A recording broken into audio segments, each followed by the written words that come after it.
Hello மக்களே, வணக்கம் and welcome back to my channel Indolux life style. என்னடா இன்றைக்கி மேக்கப் செக்ஷன்லேருந்து ஸ்டார்ட் பண்ணியிருக்கேன்னு பார்க்குறீங்களா? ஏன்னா இன்றைக்கி நான் சீக்கிரமாக குளித்து ரெடி ஆகிட்டேன். பிகாஸ் இன்றைக்கி சண்டே வந்து எங்கள் வீட்டுக்கு ஒரு கெஸ்ட் வராங்க. ஸோ சண்டே சமையல் என்னென்ன பண்ண போகிறேன், இன்றைக்கி நாள் ஃபுல்லாக என்னென்ன நடந்துச்சு, அதை தான் இந்த வீடியோவில் காட்ட போகிறேன். ஸோ வீடியோவை ஸ்கிப் பண்ணாமல் பாருங்கள். நார்மலாகவே நான் வந்து எங்கேயாவது வெளியே போக போகிறோம், இல்லை வந்து வீட்டுக்கு யாராவது கெஸ்ட் வர போகிறாங்கன்னா நான் ஃபஸ்ட்டே குளித்து ரெடி ஆகிட்டு தான் என்னோடய வேலையை ஸ்டார்ட் பண்ணுவேன். பிகாஸ் எனக்கு குளித்து ரெடி ஆகிட்டாலே என்னோடய ஒர்க் ஒன்று முடிஞ்ச மாதிரி. எல்லாத்தையும் முடிச்சுட்டு கடைசியில் போயிட்டு கொஞ்சம் டயர்ட் ஆகிடுவோம்ல, அப்போ போய் குளித்து ரெடி ஆகிறது எனக்கு கொஞ்சம் சோம்பேறித்தனமாக இருக்கும். ஃபஸ்ட்டே குளிச்சுட்டா எல்லா வேலையும் முடிச்சுட்டு கொஞ்சம் நேரம் உட்காந்துக்கலாம்ல, அந்த மாதிரி. ஸோ அண்ட் இங்கே வந்து என்ன வேர்க்கவும் போகிறதில்ல இந்த கிளைமேட்டுக்கு. ஸோ நம்ம எவ்வளோ நேரம் கிச்சனில் நின்னாலும் ஃப்ரெஷ்ஷாக தான் இருப்போம். அண்ட் நான் இன்றைக்கி என்ன ரெசிபிலாம் அவங்களுக்காக ப்ரிப்பேர் பண்ண போகிறேன்னா, அவங்க வந்து ஹஸ்பண்ட் அண்ட் ஒய்ஃப் வராங்க. ஆனால் அவங்க ஹஸ்பண்ட் வந்து வெஜிடேரியன், ஒய்ஃப் வந்து நான் வெஜிடேரியன். ஸோ நான் வந்து சரி பிரியாணிலாம் பண்ணால் செட் ஆகாது அப்படின்ட்டு இன்றைக்கி நான் வந்து கீ ரைஸ் பண்ணிவிட்டு கூடவே அவருக்காக பன்னீர், கேப்சிகம் இதெல்லாம் போட்டு ஒரு கறி மாதிரி ரெடி பண்ணுறேன். பன்னீர் வந்து நானே சாட்டர்டே நைட் ரெடி பண்ணி வச்சுட்டேன். பிகாஸ் இங்கே இந்தியன் சூப்பர் மார்க்கெட் போனால் தான் கிடைக்கும். அண்ட் சிக்கனுக்கும் சாட்டர்டே நைட்டே நான் ஃபுல்லாக மசாலாலாம் போட்டு மேரினேட் பண்ணி ஃப்ரிட்ஜில் எடுத்து வச்சுட்டேன். ஸோ சிக்கன் ஃப்ரை தான் பண்ண போகிறேன். தென் கொஞ்சமாக ப்ரான் பெப்பர் ஃப்ரை மாதிரி பண்ண போகிறேன்.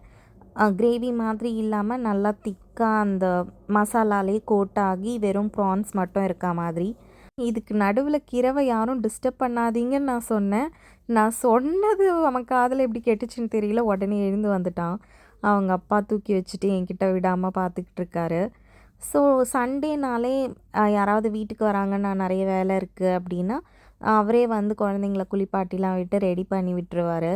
இன்றைக்கும் அதே மாதிரி தான் ரெடி பண்ணிட்டார் அவரே. மார்னிங் பிரேக்ஃபாஸ்ட்டுக்கு சிம்பிளாக உப்புமா பண்ணிட்டேன். உப்புமா கொஞ்சம் சாஃப்டாக இருந்துச்சுன்னா ரீகனும் கிரவும் சாப்பிட்ருவாங்க. ரீகன் சைலண்ட்டாக சாப்பிட்டுட்டான். அவங்க அப்பாவும் சாப்பிட்டுட்டு நான் கொஞ்சம் ஐட்டம்ஸ்லாம் கடையிலேருந்து வாங்கணும்னு சொன்னதுனால கடைக்கு போயிட்டாரு. இந்த கிரவுக்குட்டி இன்றைக்கின்னு பார்த்து வேணும்னே சாப்பிடாம அடம் பிடிச்சிட்டு அட்டகாசம் பண்ணிகிட்டு இருந்தான். சைட் பை சைட் நான் இவனுக்கு கொஞ்சம் கொஞ்சமாக ஊட்டிக்கிட்டே கிச்சன் மேலேயும் பார்த்துட்டு இருந்தேன். ஒரு நாளைக்கு ஒழுங்காக சாப்பிட்ருவான். ஒரு நாளைக்கு ரொம்ப வம்பு பண்ணுவான். வாங்கவே மாட்டான், வாயில் வாங்க மாட்டான். வாங்கினாலும் திரும்ப துப்பிடுவான். இந்த மாதிரி இன்றைக்கி நான் இங்கேயும் சமைச்சிக்கிட்டு அவனுக்கும் ஊட்டிக்கிட்டு கொஞ்சம் கஷ்டமாக இருந்துச்சு. ஆனாலும் அவனுக்கு ஊட்டிக்கிட்டே நான் வந்து ப்ரான் ஃப்ரையும் முடிச்சிட்டேன், சிக்கன் ஃப்ரையும் முடிச்சிட்டேன். ஆனால் அவன் தான் இன்றைக்கி பெருசாக சாப்பிடல. நான் ஒரு பக்கம் பிஸியாக வேலை பார்த்துட்டு இருந்தா இவங்க 2 பேரும் எதனா ஒன்று பண்ணிக்கிட்டு இருப்பாங்க. நல்லா தான் 2 பேரும் விளையாடிட்டு இருப்பாங்க ஜாலியாக. திடீர்னு ஏதாவது ஒன்று நடந்துடும். அவன் ஏதாவது எடுத்துருவான், கொடுக்க மாட்டான். இவன் ஏதாவது பண்ணிவிடுவான். உடனே 2 பேரும் மாற்றி மாற்றி சண்டை போட்டுட்டு அழுதுட்டு வந்து நிற்பாங்க. நான் காலையில் வேலையை ஸ்டார்ட் பண்ணும்போது எனக்கு பழைய பாட்டெலாம் பிடிக்கும்னு சொல்லிட்டு போட்டுட்டு ஆரம்பித்தேன். ஆனால் இப்போ அதில் என்ன பாட்டு ஓடுதுன்னு எனக்கு தெரியல. ஓகே, சமையல்லாம் முடிச்சிட்டேன். ஸோ எல்லாத்தையும் எடுத்து வச்சுட்டு கிச்சனை ஃபுல்லாக க்ளீன் பண்ணிகிட்ருக்கேன். எனக்கு நார்மலாக கிச்சன் வந்து எப்போவுமே க்ளீனாக இருக்கணும். எதுவுமே மெஸ்ஸியாக இருந்தால் பிடிக்காது. அண்ட் கவுண்டர் டாப் மேலே என்ன இருக்கணுமோ அது மட்டும்தான் இருக்கணும். வேறு எதனா இருந்தால் கூட எடுத்து எடுத்து வச்சுருவேன். எனக்கு எப்போவுமே கிச்சன் மட்டும் க்ளீனாகவே இருக்கணும். ஸோ காலையில் இவங்க கொஞ்சம் உட்காந்து சாப்பிட்டதெல்லாம் இறச்சி வச்சுருந்தாங்க. ஸோ அதெல்லாம் க்ளீன் பண்ணிகிட்ருக்கேன். டைனிங் டேபிள் எல்லாத்தையும் க்ளீன் பண்ணிவிட்டு சோஃபாலேயும் மொத்தமாக என்னென்னத்தையும் கொண்டு போய் போட்டு வச்சுருந்தாங்க.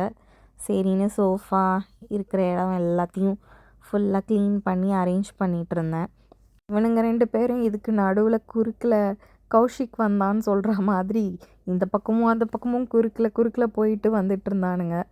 அதுக்கப்புறம் அவங்க அப்பா ஏதோ வாங்கிட்டு வந்தார். நான் அதை எடுத்து வச்சு கொஞ்சம் அட்டகாசம். எனக்கு உனக்குன்னு திரும்ப எத்தையோ கீழே போட்டுலாம் வச்சானுங்க. தென் ஃபுல் வீடை பெருக்கி க்ளீன் பண்ணி ஃபுல் வீட்டை நீட்டாக வச்சாச்சு. ஓகே, இப்போ என்னென்ன குக் பண்ணியிருக்கேன்னு பார்க்கலாமா? கீ ரைஸில் கொஞ்சம் முந்திரி, ட்ரை கிரேப்ஸும் ஆனியன் ஃப்ரை பண்ணி போட்டிருக்கேன். தென் பெப்பர் ப்ரான்ஸு, அப்புறம் பன்னீர் கிரேவி, அதாவது பெல் பெப்பர்லாம் போட்டு, தென் லாஸ்ட்டாக சிக்கன் ஃப்ரை பண்ணி வச்சுருக்கேன். இவ்வளோ தான் பண்ணேன் நான். திரும்ப லாஸ்ட் டைம் மாதிரி என் ஹஸ்பண்ட் வந்து எதனா ஸ்வீட் பண்ணால் நல்லாயிருக்கும்ல அப்படின்னு சொன்னார். சரின்னு வீட்டில் குலோப் ஜாமுன் பாக்கெட் இருந்துச்சு. ஸோ அதில் கொஞ்சமாக மட்டும் எடுத்து குலோப் ஜாமுன் ரெடி பண்ணியாச்சு. ஸோ இதுதான் மெனு. இன்றைக்கி சிம்பிள் மெனு தான்றதுனால நான் சீக்கிரமாகவே குக்கிங் முடிச்சிட்டேன். தென் கொஞ்சம் க்ளோத்ஸ்லாம் இருந்துச்சு, அதெல்லாம் வந்து மடித்து வச்சிடலான்ட்டு மடித்து வச்சு அரேஞ்ச் பண்ணிகிட்ருக்கேன். நானும் சரி, எங்கள் வீட்டில் யாருமே சரி பெருசாக இந்த ஃபோட்டோ எடுக்கிறது, வீடியோ எடுக்கிறது, எங்கேயாவது வெளியே போனால் அந்த வேலைலாம் பண்ணதே கிடையாது. ஸோ எங்ககிட்ட ஸ்டாண்ட்லாம் இருந்ததில்லை. இப்போ தான் புதுசாக வாங்கினேன் நான். ஸோ ரீகனுக்கு அதெல்லாம் ஒரு எக்ஸைட்மெண்ட்டாக இருக்குது அதில் பண்ணுறது. ஸோ அவன் ஏதோ வந்து பண்ணிக்கிட்டு இருக்கான். ஃபைனலி எல்லா வேலையும் முடிச்சுட்டு கொஞ்ச நேரம் ரெஸ்ட் எடுத்துகிட்டு இருந்தேன்.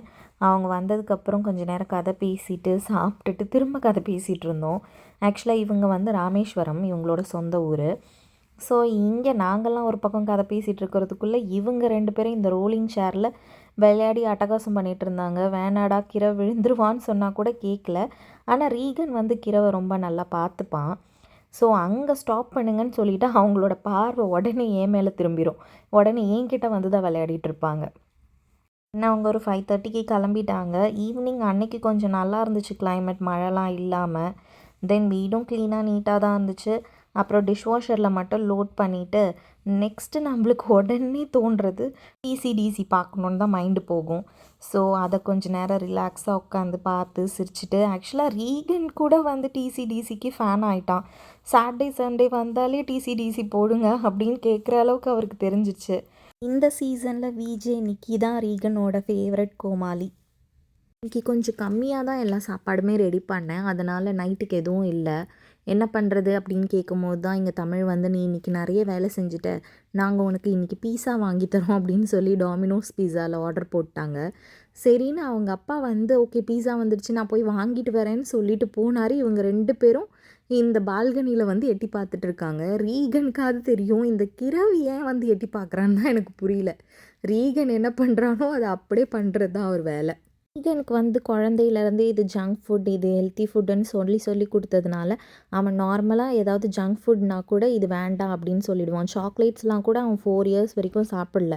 ஆனால் இந்த கிரவை கண்ட்ரோல் பண்ணுறது கொஞ்சம் கஷ்டம். அன்றைக்கி நைட்டு பீஸா படம் பார்த்துக்கிட்டே பீஸா சாப்பிட்டு டின்னரை முடிச்சாச்சு. கிரவுக்கு மட்டும் சத்து மாவு கஞ்சி ரெடி பண்ணி ஊட்டி விட்டுட்டேன். இந்த வீக்கெண்ட் எங்களுக்கு சூப்பராக போயிடுச்சு. பட் நாளைக்கு திரும்ப மண்டே மார்னிங் சீக்கிரம் எழுந்துக்கணும், ஸ்கூலுக்கு ரெடி பண்ணணும், திரும்ப லஞ்சுக்கெலாம் கூட்டிகிட்டு வரணும் அப்படின்னு நெக்ஸ்ட்டு 5 டேஸை நினச்சாலே கொஞ்சம் கஷ்டமாக தான் இருக்குது. பட் ஒன்றும் பண்ண முடியாது, இப்படி தான் போக போகுது. ஸோ நீங்கள் எல்லோரும் கூட சண்டே முடியும் போது இப்படி தான் ஃபீல் பண்ணுவீங்களான்னு சொல்லுங்கள். தென் இந்த வீடியோ உங்களுக்கு பிடிச்சிருக்கும்னு நினைக்கிறேன். பிடிச்சிருந்தா லைக், ஷேர் அண்ட் சப்ஸ்கிரைப் பண்ணிக்கோங்க. மறக்காமல் அந்த பெல் பட்டனை கிளிக் பண்ணிக்கோங்க. ஸோ நெக்ஸ்ட் வீடியோவில் உங்களை வந்து மீட் பண்ணுறேன். பாய் பாய்.